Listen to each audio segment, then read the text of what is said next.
নমস্কার, স্বাগতম mind through টাইমে। মাইন্ড থ্রু টাইমের সিরিজের তৃতীয় পর্বে আমি শান্তনু মণ্ডল, ক্লিনিক্যাল সাইকোলজিস্ট অ্যান্ড গ্রাফোলজিস্ট।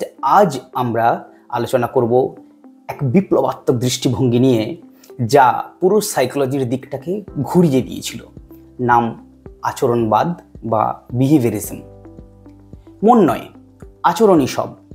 অনেক বছর ধরে মনোবিজ্ঞান মানে ছিল শুধু কেবলমাত্র মনকে বোঝার চেষ্টা, চিন্তা, আবেগ, অবচেতন মন। কিন্তু 20 শতকের শুরুর দিকে কিছু বিজ্ঞানী বললেন যে যা দেখা যায় না তা নিয়ে বিজ্ঞানে আলোচনা হবে না। তারা বললেন মানুষের আচরণই আসল বস্তু, কেননা সেটা দেখা যায়, মাপা যায় এবং পরিবর্তন করা যায়। এইভাবে শুরু হলো আচরণবাদ। এবার আমরা চলে যাই রাশিয়াতে, ইভান প্যাভলভের হাত ধরে। ইভান প্যাভলভ একজন ফিজিওলজিস্ট ছিলেন। তিনি একটি কুকুরের ওপর গবেষণা করেছিলেন। তিনি লক্ষ্য করলেন যে কুকুর শুধু খাবার দেখে নয়, পদধ্বনি শুনেও লালা ফেলছে। পরে তিনি পরীক্ষা করলেন যে প্রতিবার খাবার দেওয়ার আগে উনি একটা ঘন্টা বাজালেই কুকুর শুধু ঘন্টা শুনেই লালা ফেলছে। এটাকেই বলা হয় ক্লাসিক্যাল কন্ডিশনিং, যেখানে একটি নিরপেক্ষ জিনিস, অর্থাৎ এখানে ঘন্টা, একটি প্রাকৃতিক প্রতিক্রিয়া মানে লালা ফেলার সাথে যুক্ত হয়ে যাচ্ছে। অর্থাৎ প্যাভলভ প্রমাণ করলেন যে আচরণ কিন্তু শেখানো যায়। প্যাভলভের ধারণা আমেরিকাতে নিয়ে এলেন জন বি ওয়াটসন। তিনি বললেন যে সাইকোলজি মানেই হবে আচরণ নিয়ে বিজ্ঞান, মন নিয়ে জল্পনা নয়। জন বি ওয়াটসন বিখ্যাত হন তার লিটল অ্যালবার্ট এক্সপেরিমেন্টের জন্য। একটা শিশুকে সাদা ইঁদুর দেখিয়ে সঙ্গে বিকট শব্দ শোনানো হতো, ফলে শিশুটি ইঁদুর দেখলেই ভয় পেত। এটা প্রমাণ করে যে ভয় একটা শেখা আবেগ। যদিও এই পরীক্ষাটা কিন্তু আজকের দিনে সত্যি অনৈতিক বলে ধরে নেওয়া হয়। এবার আসেন বি.এফ. স্কিনার, যিনি বললেন যে আমরা যা করি তার পেছনে আছে পুরস্কার আর শাস্তির খেলা। তিনি বানালেন স্কিনার বক্স, যেখানে ইঁদুর শিখলো বোতাম চাপলে খাবার পাওয়া যায়।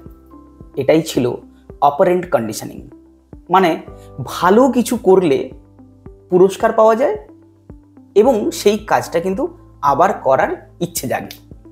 খারাপ কিছু করলে শাস্তি পাওয়া যায় এবং সেক্ষেত্রে কিন্তু কাজটা করার প্রবণতা কমবে।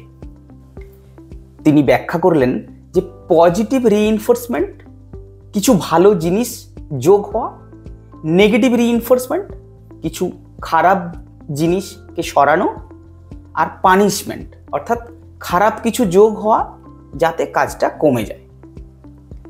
এখন বাস্তব জীবনে এই বিহেভিয়ারিজমের কিন্তু শুধু গবেষণার বিষয়বস্তু হিসেবে নয়, বাস্তব জীবনে বিহেভিয়ারিজম কিন্তু আমাদের বিশাল পরিমাণে প্রভাব ফেলে। এবার যদি দেখা যায় যে বাস্তব জীবনে কোথায় কোথায়, যেমন স্কুলে পুরস্কার ভিত্তিক শেখা, যে কোনো থেরাপিতে বিহেভিয়ার মডিফিকেশন, পেরেন্টিংয়ের ক্ষেত্রে আমরা দেখেছি যে শাস্তি এবং পুরস্কারের মাধ্যমে গাইডেন্স, মার্কেটিংয়ের ক্ষেত্রে হ্যাবিট ফরমেশন এবং সাথে সাথে রিওয়ার্ড সিস্টেম। এই সবই কিন্তু বিহেভিয়ারিজমের বা আমাদের বাস্তব জীবনে প্রভাব। আচরণবাদ মনোবিজ্ঞানে একটা শক্ত ভিত তৈরি করে। এটা আমাদের শেখায় যে মানুষের আচরণ বৈজ্ঞানিকভাবে বোঝা যায়, শেখানো যায় এবং পরিবর্তন করা যায়। আজকের যে কগনিটিভ বিহেভিয়ার থেরাপি, এর মূলে কিন্তু আছে আচরণবাদের শক্তি। অর্থাৎ আপনি যদি নিজে কোনো একটা ভালো কাজ করেন এবং নিজেকে চকলেট দিয়ে পুরস্কৃত করেন, তাহলে জানবেন যে আপনি কিন্তু এখনও স্কিনারের ছাত্র। এই পর্বটি যদি সত্যিই ভালো লেগে থাকে তাহলে লাইক করুন, কমেন্ট করুন এবং সাবস্ক্রাইব করতে কিন্তু একদম ভুলবেন না। শেয়ার করুন আপনার বন্ধু বা ক্লাসমেট সাথে যারা সাইকোলজিটা শিখছে। এবং পরবর্তী পর্বে আমরা আলোচনা করব হিউম্যানিস্টিক সাইকোলজি নিয়ে, যেখানে মন আর আত্মার গভীরে পৌঁছানোর আমরা গল্প করব।